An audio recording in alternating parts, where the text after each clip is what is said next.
దేవునికి స్తోత్రం. ప్రభు నామానికి మహిమ కలుగుగాక. దైవ సన్నిధిలో ఆసక్తితో సమర్పణతో సమకూర్చిన మీ అందరికీ యేసయ్య నామములో శుభవందనాలు తెలియజేస్తున్నాను. దేవదేవుడు మనల్ని ప్రేమించి మనకు అనుగ్రహించిన ఈ గొప్ప దినాన్ని బట్టి దేవునికే మహిమ ఘనత ప్రభావములు కలుగుగాక. మనము ఎఫ్ఎస్సి పత్రికను ధ్యానం చేసుకుంటూ ఉన్నాము. ఈ ఎఫ్ఎస్సి పత్రిక గురించిన బ్యాక్గ్రౌండ్ పోయిన వారం మీకు చెప్పాను. ఇది రోమీలు అలాగే గ్రీకు సామ్రాజ్యపు వారు ఎక్కువగా దేవతలను దేవుళ్ళను ఆరాధించే ఒక కేంద్రంగా ఉండేది. అయితే అర్తమీ దేవి అనే ఒక భయంకరమైన విగ్రహం అక్కడ ఎక్కువగా పూజిస్తూ ఉండేవారు. అలాంటి ప్రాంతంలో అపోస్తలుడైన పౌలు తన మిషనరీ యాత్రలో రెండో మిషనరీ యాత్రలో ఆ ఎఫెసీ ప్రాంతంలో తను 2 సంవత్సరాలు ఉండి గొప్ప పరిచర్య చేసి అనేకులను ఎంత అద్భుత రీతిగా ఆశ్చర్య రీతిగా ప్రభు తట్టుకు తిప్పి ఉన్నాడు. అక్కడ నుండి పరిచర్య బహుగా విస్తరించినట్లు మనం చూస్తున్నాము. దేవుడు తన సాధనంగా వాడుకొని తురన్ను అనే ఒక పాఠశాలను ఏర్పాటు చేసి 2 సంవత్సరాలు అక్కడ ఆ పాఠశాలలో కూడా తను అనేక మందికి క్రీస్తుని గురించి బోధించడం బట్టి అలాగే అక్కడ సువార్త ఎంత విరివిగా ప్రబలింది. ఆ ప్రాంతంలో ఉన్న మాంత్రిక శక్తులు కలిగిన వారు లేకపోతే చాలా మనం చూసాం అపోస్తలుల కార్యంలో వారు పెద్ద పెద్ద మంత్ర సంబంధమైన పుస్తకాలను కొని వాటిని పాటించేవారు. అవన్నీ ఏం చేశారు, పౌలు యొక్క దేవుడే నిజమైన దేవుడు అని గ్రహించినప్పుడు వాటన్నిటిని ఎంతో విలువ కలిగిన వెలగలిగిన ఆ యొక్క పుస్తకాలను కూడా కాల్చివేసినట్లుగా మనం చూస్తున్నాం అనమాట. కాబట్టి దేవుడు బహు విరివిగా ఆ ప్రాంతంలో అపోస్తలుడైన పౌలుని వాడుకున్నాడు. అయితే అక్కడ సంఘం స్థాపించిన తర్వాత పౌలు బంధింపబడి ఎప్పుడైతే రోమాలో చెరసాల్లో ఉన్నాడో అక్కడ నుండి ఈ పత్రికను చెరలో ఉండి రాస్తున్నాడు. ఎక్కడ ఉండి చెప్పండి, బంధకాల్లో ఉండి చెరలో ఉండి పత్రికలు రాసినట్లుగా నేను మీకు తెలియపరిచాను అనమాట. కాబట్టి ఈ యొక్క ఎఫెసీలు రాసిన పత్రికలో మనకు గ్రహించే గొప్ప విషయం ఏంటంటే దేవుడు ఎంత ఉన్నతుడు, ఎంత మహోన్నతుడు, క్రీస్తులో ఆయన బిడ్డలమైన మనకు కలిగిన ఆధిక్యతలు ఎంత ఉన్నతమైనవి అనేది ఎక్కువగా ఈ పత్రికలో మనం చూస్తూ ఉన్నాం అనమాట. కాబట్టి మొదటి అధ్యాయంలో మనం చూస్తే యేసుక్రీస్తులో తండ్రి అనే దేవుడు చేసిన అద్భుత కార్యాలను బట్టి దేవుని స్తుతిస్తూ, అంటే యేసుక్రీస్తులో తండ్రి అనే దేవుడు చేసిన యేసుక్రీస్తులో తండ్రి అనే దేవుడు చేసిన అద్భుత కార్యాలను బట్టి దేవుని స్తుతిస్తూ ఘనపరుస్తూ ఈ యొక్క పత్రికలో మొదటి వచ్చిన అధ్యాయాన్ని పౌలు రాసినట్లు మనం చూస్తున్నాం అనమాట.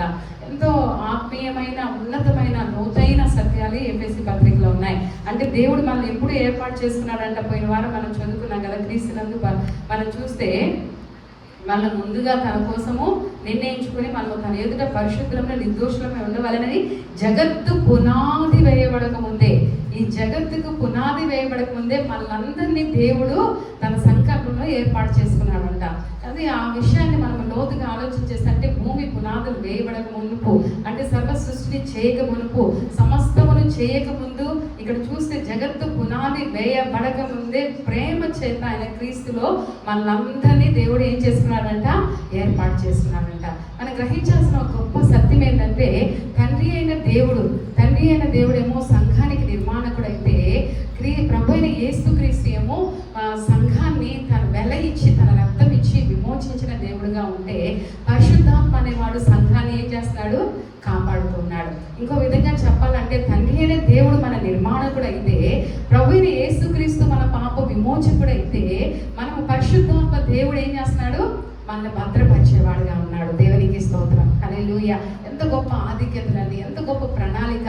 జగత్తు పునాది అంటే నువ్వు నేను ఏదో యాక్సిడెంటల్గా ఒక అకస్మాత్తుగా ఈ లోకంలో జన్మించలేదు, కానీ దేవుడు ఎప్పుడో సంకల్పించి ఉద్దేశించి ఈ భూమి మీదకి మనల్ని తీసుకొచ్చారు. దేవునికి మనం అందరూ ప్రత్యేకమైన వారు అనడానికి ఒకటే రోజు నేను ఎప్పుడు చెప్తాను, పిల్లలకైనా పెద్దలకైనా యవనస్తులకైనా. ఎందుకంటే నిన్ను దేవుడు ఎంత ప్రేమిస్తున్నాడో ఇతరులు కూడా అలాగే, ఇతరులు ఎంత ప్రేమిస్తున్నాడు నిన్ను కూడా అంతే ప్రేమిస్తాడు అనడానికి నీలాంటి మరొక వ్యక్తి ఆయన ఎన్నడూ సృజించలేదు. నీలాంటి వ్యక్తిని ప్రపంచమంతా వెతికినా నీకు కనిపించడు. ఏదో ఒక మన కన్ను, ముక్కు, చెవు, తల వెంట్రుకలో ట్విన్స్ పుడతారు కొంతమంది, ఎవరు పెద్ద చిన్న అర్థం కాదు, వాళ్ళల్లో కూడా కొన్ని డిఫరెన్స్ ఉంటాయి అన్నమాట. కాబట్టి అది మనకి ఏమి సూచిస్తుందంటే మనం అందరూ కూడా వెరీ యూనిక్, అంటే దేవునికి మనం ప్రత్యేకింపబడిన వారమని ఆయన ముందుగానే మనం ఏర్పాటు చేసుకున్నాడనే దేవుడి ఉద్దేశం. అలాగని చెప్పేసి మన దేవుడు ప్రతిదాన్ని తన ఉద్దేశం కొరకు చేశాడని మనం బైబిల్లో చదువుతున్నాము. అలాంటప్పుడు మన లోకంలో పాపులు వారిని ఏర్పాటు చేసుకోలేదంటే దేవుని సంకల్పం అందరూ రక్షించబడాలనే, అందరూ ఆయనలో ఉండాలనే. కానీ ఆయన ఆజ్ఞలను, ఆయన కట్టడలను విధేయత చూపించకుండా ఉండగా లోకాన్ని స్నేహించి లోక ఆశల్ని ప్రేమించేవారు ఆధిక్యతను పోగొట్టుకొని నరకపాత్రులు అవుతున్నారు. కానీ మనము క్రీస్తులో మనకివ్వబడిన ఆధిక్యతలు గుర్తించి ఎవరు కృతజ్ఞత కలిగి ఆయన ఆజ్ఞలు కట్టుబడి జీవిస్తారో వారు ఎవరిలో ఏకమవుతారు చెప్పండి?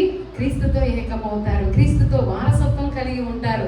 క్రీస్తు మన యేసు ప్రభు మనకి ఏమైనాడంటే తండ్రి అనే దేవుడు యొక్క ప్రణాళికను బట్టి ప్రభు యేసు క్రీస్తు మన కొరకు రక్తం చిందించి ప్రాణ విమోచనము మన కొరకు చేయడాన్ని బట్టి మన పెద్ద అన్నయ్యగా మన విమోచకుడుగా ఆయనతో సహా మనం వారసత్వం కలిగి ఉండేటట్లుగా దేవుడు గొప్ప ఆధిక్యతను మనకు అనుగ్రహించారనమాట. ఈ ఆధిక్యతను మనం గుర్తించాలి, ధ్యానించాలి. ఈ ఎఫెసీ పత్రిక చదువుతున్నప్పుడు మనం ఎంత ప్రత్యేకమైన వారము, దేవుడు ఇంత భాగ్యం మనకి ఇచ్చారు. నిజంగా ఒక్కొక్క వచనాన్ని ధ్యానిస్తే ఎంతో సంతోషం కలుగుతుందండి. మనం ఈరోజు చదువుకున్న లేఖన భాగంలో చూస్తే దేవుని కృప మహదైశ్వర్యుని బట్టి ఆ ప్రియుని యందు ఆయన రక్తం వల్ల మనం విమోచనము అనగా ఆయన అపరాధములకు క్షమాపణ మనం కలిగి ఉన్నది. ఇక్కడ చూడండి మంచి మాటలు మనం చూస్తున్నాం. మొట్టమొదటి 7వ వచనంలో కృప మహదైశ్వర్యమును బట్టి ఏంటంట, ఎలాంటి పదాలోనే అంటే కృప మహదైశ్వర్యం అంటే కృపా సమృద్ధి. దేవుని దగ్గర ఏముందంట? కృపా సమృద్ధి, కృపా మహదైశ్వర్యం. నేను ఈ విశ్వమంతట్లో నిజమైన సంపదలు అంటే ఏంటంటే తండ్రి అయిన దేవుని ద్వారా క్రీస్తులో మనం పొందుకునే ఆధిక్యతలే నిజమైన సంపదలండి. అర్థమవుతా నేను చెప్పేది? తండ్రి అయిన దేవుని ద్వారా ప్రభు అయిన యేసు క్రీస్తులో మనం పొందుకున్న ఆధిక్యతలే నిజమైన సంపదలు. కృపా సమృద్ధి, కృపా మహదైశ్వర్యమును బట్టి ఆయన కృప చూపించడంలో మహా ఐశ్వర్యవంతుడంట, కృపలో సమృద్ధి కలిగిన వాడంట. ఆ కృప ఎవరైతే పొందుకుంటారో వారి ఈ లోకంలో ఎవరు చెప్పండి? అంటే వారు ఎవరు చెప్పండి? సంపద కలిగిన వారు, ఆస్తిపరులు. ఈ లోకము ఎవరిని ఆస్తిపరులుగా గుర్తిస్తుందండి? డబ్బు ఉన్నవారు, బంగ్లా ఉన్నవారు, కార్లు ఉన్నవారు, లేకపోతే. కానీ దేవునిలో క్రీస్తులో మన సంపద ఏంటంటే దేవుని దగ్గర కృప మహదైశ్వర్యం ఉంది. ఆ కృప మహదైశ్వర్యాన్ని ఎవరు పొందుకుంటారో, ఆ కృప సమృద్ధిని ఎవరు పొందుకుంటారో వారి ఐశ్వర్యవంతులు. దేవుని స్తోత్రం చెప్తామా? హల్లెలూయా. కాబట్టి నీకు ఆ సంపద ఉందా? ఏ సంపద? దేవుని దగ్గర కృప మహదైశ్వర్యం ఉంది. ఆ కృప మహదైశ్వర్యం ప్రతిరోజు పొందుకునే ఆధిక్యత కలిగిన జీవితాన్ని మనం జీవిస్తున్నామా? ఎవ్రీడే, ప్రతిరోజు కూడా ఆయన కృప మహదైశ్వర్యాల్లో పాలు పొందుకునే భాగ్యము మనం కలిగి ఉండాలి. ఆ భాగ్యం ఎవరు కలుగుతుంది? నేను ఎప్పుడో ఒక మాట చెప్తాను. యేసు దగ్గర బుద్ధి ఉంది, జ్ఞానం ఉంది, సర్వ సంపదలు ఉన్నాయి. ఏం సంపదలు? ఎవ్రీ సంపదలు ఉన్నాయి, అన్ని సంపదలు ఉన్నాయి. అన్ని ఎవరికి ఇస్తాడండి ఆయన? ఎవరికి ఇస్తాడు చెప్పండి? చెప్పాలి. ఆయన పిల్లలకి ఇస్తాడు, ఆయన ప్రేమించే వారికి ఇస్తాడు. కాబట్టి ప్రతిరోజు ఆ కృపా సమృద్ధిని మనం పొందుకోవాలంటే, ప్రతిరోజు ఆయన ప్రేమను మనం పొందుకోవాలంటే, ప్రతిరోజు ఈ ఆత్మ సంబంధమైన ఆశీర్వాదాలు క్రీస్తులో మనం కలిగి ఉన్న ఆధిక్యతను మనం సంపాదించుకోవాలంటే we should be beloved child of God. అంటే మనము దేవునికి ప్రియమైన బిడ్డగా ఉండాలండి. ఆయనకు ప్రియమైన, మీకు ఎవరైనా మీ బిడ్డలు ప్రియమైన వారిగా మీకు ఉంటే అంటే చక్కగా విధేయత చూపిస్తూ, చక్కగా లోబడుతూ, కష్టపడి చదువుతూ, తల్లిదండ్రుల యొక్క కష్టాన్ని అర్థం చేసుకొని సమాజంలో మనకి మంచి పేరు తీసుకొస్తూ, అలా ఎవరైనా మన ఇంట్లో మన పిల్లలు ఉంటే మనకి ఎలా ఉంటుంది? డబ్బు వృధాగా ఖర్చు పెట్టరు, చక్కగా మంచి పేరు తీసుకొస్తారు, కష్టపడి చదువుతారు, అమ్మ నాన్న తల ఎత్తుకొని బ్రతకడానికి కారణంగా ఉంటారు. అలాంటి పిల్లలు మనకుంటే, మన పిల్లలు అలా ఉంటే మనం ఏం చేస్తామండి? లేకపోయినా సరే వారి కొరకు ఇంకా కష్టపడాలని మనసు వచ్చింది, ఏదో ఒకటి చేయాలని. కాబట్టి అలాగే యేసయ్య దగ్గర అన్నీ ఉన్నాయి. కానీ ఎవరికి ఇస్తాడు? ఆయన్ని ప్రియపరిచే వారికి, ఆయన్ని ప్రేమించే, ఆయన్ని సంతోషపెట్టే వారికి, ఆయన బిడ్డలుగా ఉన్న వారికి ఆయన అనుగ్రహిస్తారు అనమాట. కాబట్టి కృప, కాబట్టి ఆయన విశ్వమంతట్లో నిజమైన సంపదలు ఏంటంటే దేవుని కృప పొందుకోవడం ఒక గొప్ప సంపద. ఇంకా ఏం చెప్తాడంటే మనం చూస్తే విముక్తి, తర్వాత అదే వచనంలో మనం చూస్తాం ఏంటంటే ఆ కృప మహదైశ్వర్యం బట్టి ఆ ప్రియుని యందు ఆయన రక్తం వల్ల మనకు విమోచనము అనగా మన అపరాధములకు క్షమాపణను కలిగి ఉన్నది. అంటే విముక్తి అంటే ఏంటి? ఏం విముక్తి చేస్తున్నాడు మనకి? మనల్ని దాస్యము నుండి, మనల్ని దాసులుగా చేసింది ఏంటి? ఈ లోకంలో మనల్ని దాసులుగా చేసింది ఏంటండి? మనల్ని దాసులుగా చేసేది ఏంటి? పాపం మనల్ని దాసులుగా చేసింది. పాపం అనేది మనం దాసులుగా చేసినప్పుడు ఆ దాస్యత్వం నుండి మనల్ని విడిపించింది ఎవరు? మనకు విముక్తిని కలిగి చేసింది ఎవరు? దేవుడు. ఇది సంపద కదా? ఎవరైనా విముక్తి కలిగి చేస్తారా పాపం నుండి ఈ లోకంలో? ఎవరైనా? కాబట్టి ఆ పాపము నుండి మన విముక్తి కలిగి చేయడం వల్ల క్రీస్తులో మనం పొందుకున్న ఆధిక్యత అర్థమవుతుందా? ఈ ఎఫెసీ పత్రికలు మనం తెలుసుకునేదంతా క్రీస్తులో మనం కలిగి ఉన్న ఆధిక్యత. ఆయనలో మనం ఆయన కృప పొందుకునే ఆధిక్యతను కలిగి ఉన్నాం. ఆయన ద్వారా మన పాపాలకు క్షమాపణ అంటే విముక్తి, పాప విముక్తి మనం కలిగింది. విముక్తి అనగా పాప క్షమాపణ. మనల్ని విడిపించేందుకు క్రీస్తు తన రక్తాన్ని ఇచ్చాడు, తన ప్రాణాన్ని ప్రాణంగా పెట్టి మనల్ని విమోచించాడు. అందుకే పేతురు పత్రికలో మనం చూస్తాం, మనము వెండి బంగారం లాంటి విలువ కలిగిన వస్తువుల చేత మనం విమోచించబడలేదు, కానీ వెలకట్టలేని అమూల్యమైన రక్తం ద్వారా మనము విమోచన. అంటే ఈ లోకంలో ఏది సంపదగా పిలువబడుతుంది, అది డైమండ్ కానీ లేకపోతే గోల్డ్ కానీ సిల్వర్ కానీ, వాటన్నిటికన్నా మించింది వెలకట్టలేనిది ఏంటి చెప్పండి? యేసయ్య రక్తం. ఆయన మనల్ని డబ్బిచ్చి లేకపోతే బంగారం ఇచ్చి వెండిని ఇచ్చి డైమండ్ ఇచ్చి విడిపించలేదు. ఏమి ఇచ్చి విడిపించాడు? తన స్వరక్తాన్ని ఇచ్చి మీరు సొత్తు కాదు, మీరు విలువ పెట్టి కొనబడడం అని అంటున్నారు దేవుడు కదా. మనల్ని తన విలువైన రక్తం ఇచ్చి మనల్ని కొనుక్కున్నారు అన్నమాట. కాబట్టి మనకి ఏం దొరికింది క్రీస్తులో? సమృద్ధైన కృప. తర్వాత ఏం జరిగింది? విముక్తి. ఆ తర్వాత పాపక్షమాపణ. పాపక్షమాపణ గురించి ఆలోచించి మంచి ప్రవర్తన ద్వారా మనం ఎవ్వరం కూడా పాపక్షమాపణ పొందుకోం.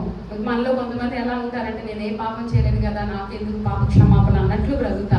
మన మంచి ప్రవర్తన మన పాపక్షమాపణ అనుగ్రహించలేదు. ఎందుకంటే మనము జన్మతః పాపులము, కర్మతః పాపులము.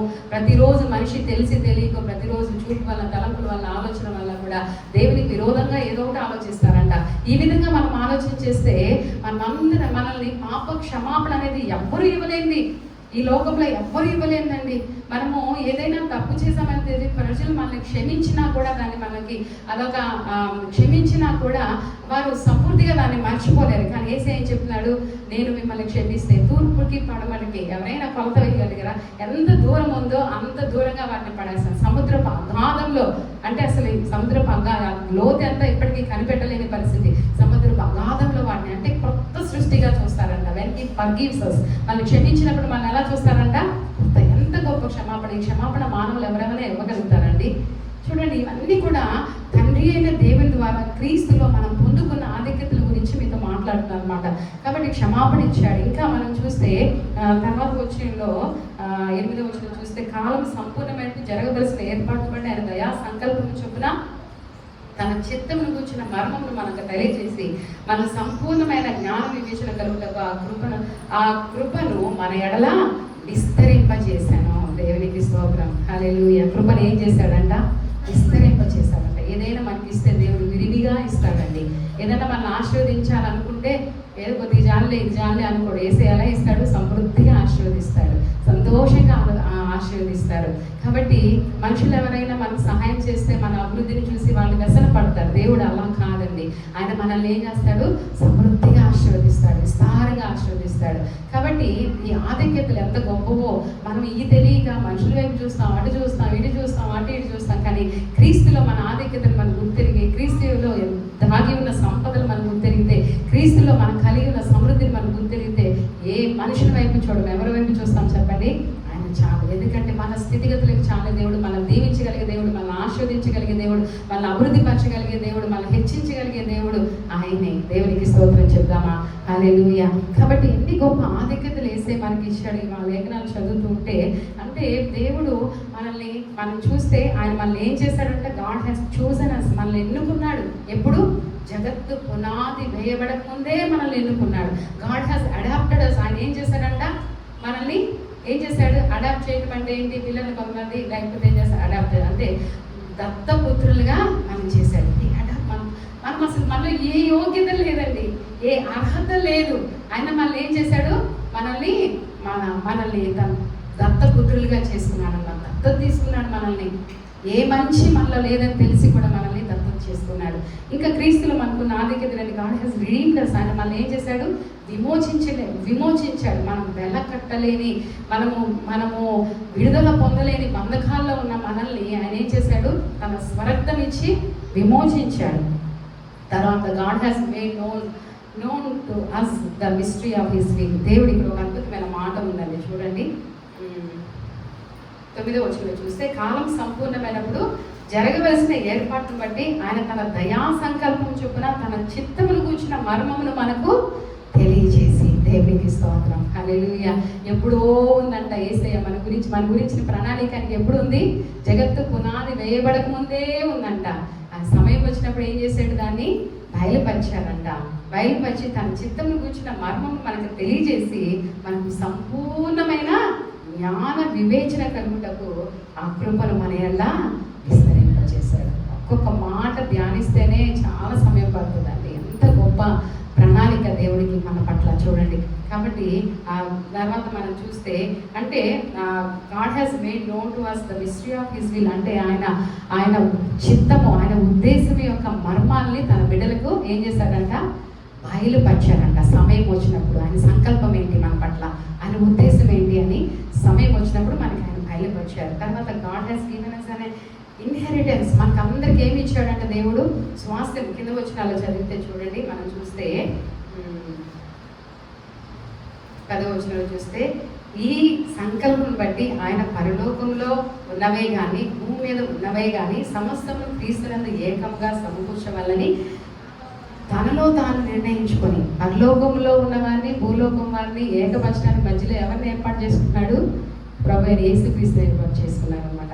కాబట్టి తనలో తాను ఎప్పుడో నిర్ణయించుకున్నారు. ఈ ఉద్దేశం నిర్ణయించుకొని మరియు క్రీస్తునందు ముందుగా నిరీక్షించిన మనము తన మహిమకు కీర్తి కలుగు చేయవలని క్రీస్తునందు ముందుగానే మనందరిని ఏర్పాటు చేస్తుంది. చెప్పే మాటలు అర్థమవుతున్నాయండి. జగత్తు పునాది వేయబడక ముందే క్రీస్తునందు మనందరినీ ముందుగానే ఏర్పాటు చేసుకున్నాడు అంట దేవుడు. ఏర్పాటు చేసుకొని ఆయన ఉద్దేశం ఏంటి? మనము తన మహిమకు కీర్తి కలిగి చేయాలి. ఎవరి మహిమకు? తండ్రి అయిన దేవుని మహిమకు కీర్తి కలుగు చేయడానికే దేవుడు మనం సృష్టించాడండి. ఎవరి మహిమపరచడానికి మనం ఉన్నా చెప్పండి? మనం సృష్టించిన సృష్టికర్త అయిన తండ్రిని కీర్తి తెచ్చడానికి, ఘనత తీసుకురావడానికి, ఆయన తలవంపులు తీసుకొచ్చే బ్రతకడానికి మనల్ని చేయలేదు. ఆయన తల ఎత్తుకొని బ్రతకడానికి, ఆయన మహిమకు కీర్తి కలుగు చేయడానికి, ఆయన ఔన్నత్యానికి ఉన్నతత్వానికి ఘనత తీసుకురావడానికి దేవుడు మనల్ని కీర్తి కలగడానికి చేశాడంట. దేవుడు తన చిత్త ప్రకారమైన సంకల్పం బట్టి మనల్ని ముందుగా నిర్ణయించి ఆయన స్వాస్థ్యముగా ఏర్పరిచాడు. దేవునికి స్తోత్రం. హల్లెలూయా. మనల్ని దేవుడు ఎలా ఎన్నుకున్నాడంట? మన స్వాస్థ్యం అంట. మనము ఆయనకి స్వాస్థ్యం అంట. దేవునికి స్తోత్రం చెప్దామా? హల్లెలూయా. ఎంత గొప్ప మాట అండి, ఎంత గొప్ప మాట. ఎవరైనా దగ్గరికి వచ్చి నువ్వే నా స్వాస్థ్యము అని చెప్తే ఎంత సంతోషపడేది. సర్వలోకాన్ని సృష్టించిన దేవుడు మనందరినీ తనకి స్వాస్థ్యంగా చేసుకున్నాడు. ఆ మాట కింద ఏమన్నది 2 అని మనకు ఒక స్వాస్థ్యము దేవుడు ఎక్కడ ఏర్పాటు చేశాడు? పరలోకంలో ఏర్పాటు చేశాడు. దేవునికి స్తోత్రం. హల్లెలూయా. ఈ లోకంలో మనం అందరం యాత్రికులు, పరదేశముగా ఉంటాము. ఒక్కొక్కరి జీవితాల్లో ఒక్కొక్కరి అనుభవాలు గుండా వెళ్తూ ఉండాల్సి వస్తుంది. అన్నీ కూడా దేవుని ఏర్పాటు ప్రకారమే మన జీవితంలో జరుగుతాయి. కష్టమైన, నష్టమైన, వ్యాధి అయినా, సంతోషమైన, దుఃఖమైన, వేదనైన, నిందలైన, అవమానమైన, nothing is happening in the children of God without God's knowledge. దేవుని సంకల్పం, దేవుని ఆలోచన లేకుండా దేవుని బిడ్డల జీవితాల్లో ఏది జరగట్లేదు. నువ్వు ఆయన బిడ్డవైతే, నువ్వు ఆయన సొత్తు అయితే, ఆయన సంపదవైతే నీ జీవితంలో ప్రతిదీ ఏం జరుగుతుందో దేవునికి తెలుసు.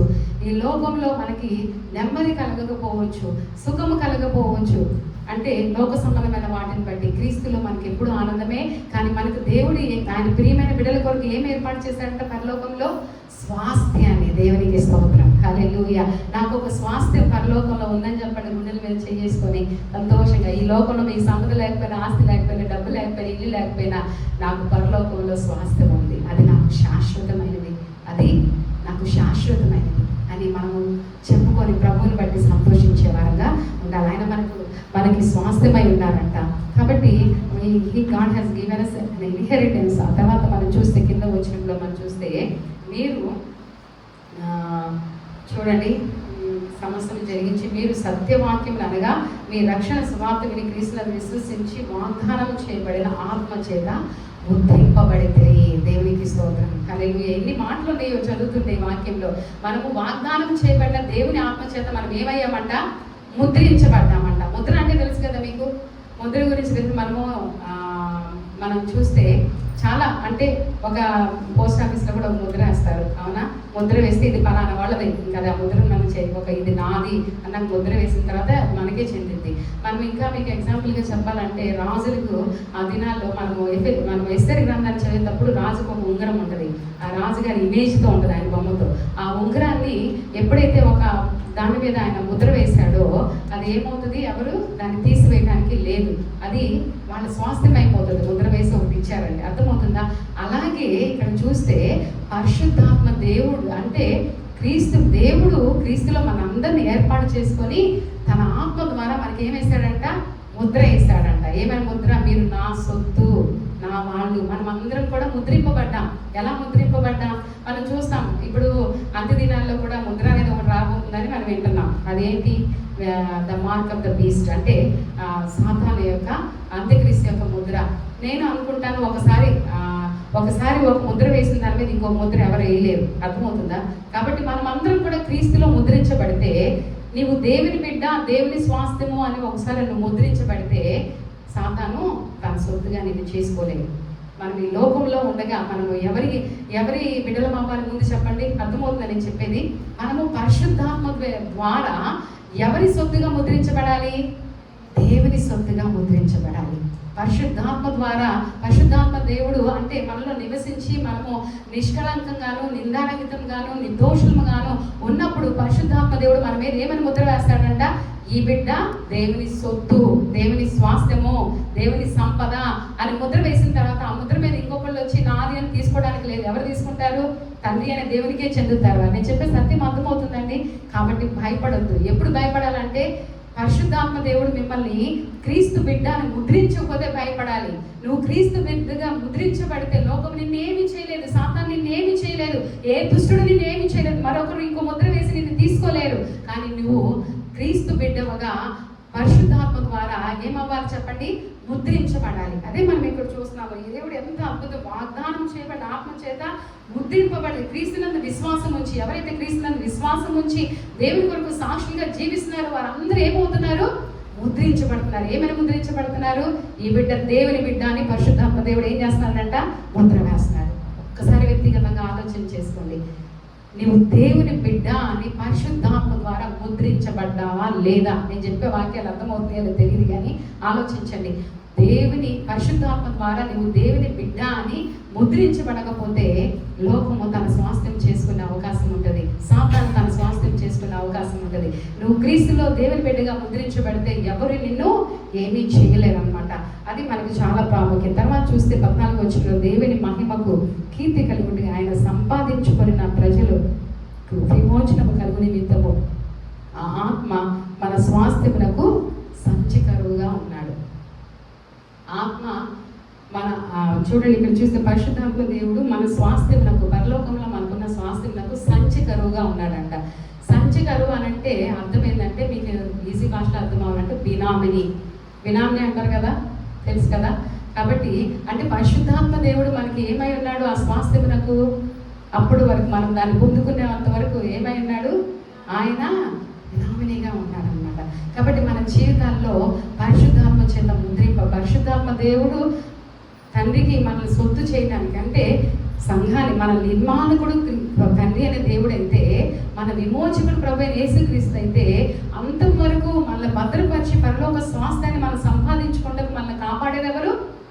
పరిశుద్ధాత్మ దేవుడు. ఆ పరిశుద్ధాత్మ దేవునికి మనం విధేయత చూపించి ప్రతిరోజు ఆయన కార్యము మన జీవితంలో జరుగుటకు మనం అనుమతించకపోతే, ఆయన క్రియ ఆయన చేసుకోవడానికి మన జీవితాన్ని ఆయనకి సమర్పించకపోతే, we cannot be the child of God. మనకు దేవుని బిడ్డలంగా ఉండలేము. పరిశుద్ధాత్మ దేవుడు ప్రతిరోజు తన క్రియలు మన జీవితంలో జరిగిస్తూనే ఉండాలి. కాబట్టి దానికి మనం అనుమతించి ఆయన స్వాస్థ్యంగా బ్రతకడం చాలా ప్రాముఖ్యం. దీనికి ఎన్నో రిఫరెన్స్లు ఉన్నాయి, కానీ 2 వచనాలు నేను చదివి నేను ముగిస్తాను. చూడండి, రోమాపత్రిక 8వ అధ్యాయం 29వ వచనంలో చూస్తే, రోమాపత్రిక 8వ అధ్యాయం 29వ వచనంలో మనం ఆలోచన చేసినప్పుడు ఏమనుందంటే, దానికి ముందు ఉన్న వాక్యం మనకు తెలుసు. దేవుడు ప్రేమించే వారికి అనగా ఆయన సంకల్పం చొప్పున పిలువబడిన వారికి మేలు కలుగుకే సమస్తములు సమకూడి జరుగుచున్నవని ఎరుగుదుము. ఎందుకనగా తన కుమారుడు అనేక సహోదరుల జ్యేష్ఠుడగునట్లు దేవుడు ఎవరిని ముందుగా ఎరిగనో వారు తన కుమారునితో స్వారూప్యము గలవారు అవుటకు వారిని ముందుగా ఏం చేశాడంట? నిర్ణయించాను. దేవునికి స్తోత్రం. తన కుమారునితో అంటే క్రీస్తు స్వారూప్యంలోకి, అంటే దేవుని ఏర్పాటు. ఈ వచనాలు చదవండి, ఏమని చెప్తున్నాడు? ఎందుకు తన కుమారుడు అనేక సహోదరుల్లో జ్యేష్ఠుడు అన్నట్లు. అంటే ఎవరు ఆ కుమారుడు? ప్రభువైన యేసుక్రీస్తు. మన అందరికీ ఎవరు చెప్పండి? జ్యేష్ఠుడు, మన సహోదరుడు. దేవుడు ఎవరిని ముందుగా ఎరిగినో వారు తన కుమారునితో స్వారూప్యము గలవారు అవుటకు వారిని ముందుగా ఏం చేశాడంట?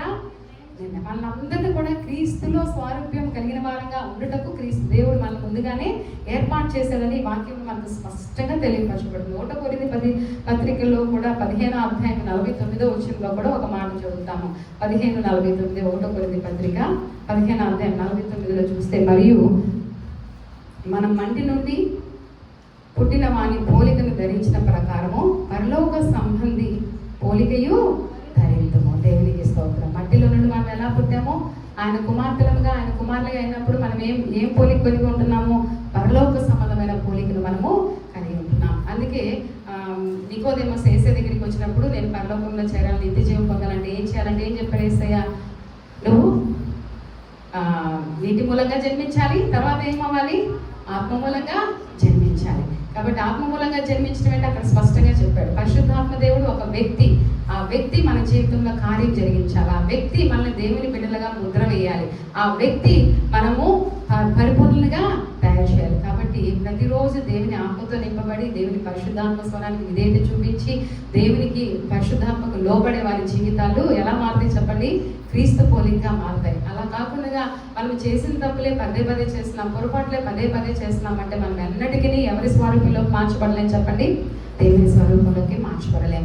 కాబట్టి మన జీవితంలో దేవుని యొక్క సంకల్పం ఏంటంటే మనల్ని జగత్తు పునాదికి ముందే ఏర్పాటు చేసుకోవడానికి ఆయన ఉద్దేశం ఒకటే అది మనం చదువుకున్నాం. ఏంటంటే ఆయన తన ఎదుట నిర్దోషములను పరిశుద్ధులంగాను, మనము తన ఎదుట పరిశుద్ధులంగాను నిర్దోషులంగాను ఉండాలనేదే దేవుని సంకల్పం. దేవుని ఎదుట మనం ఎలా ఉండాలంట? పరిశుద్ధంగా ఉండాలి, నిర్దోషంగా ఉండాలి. ఇదే దేవుని ఉద్దేశం మనం సృష్టించడంలో.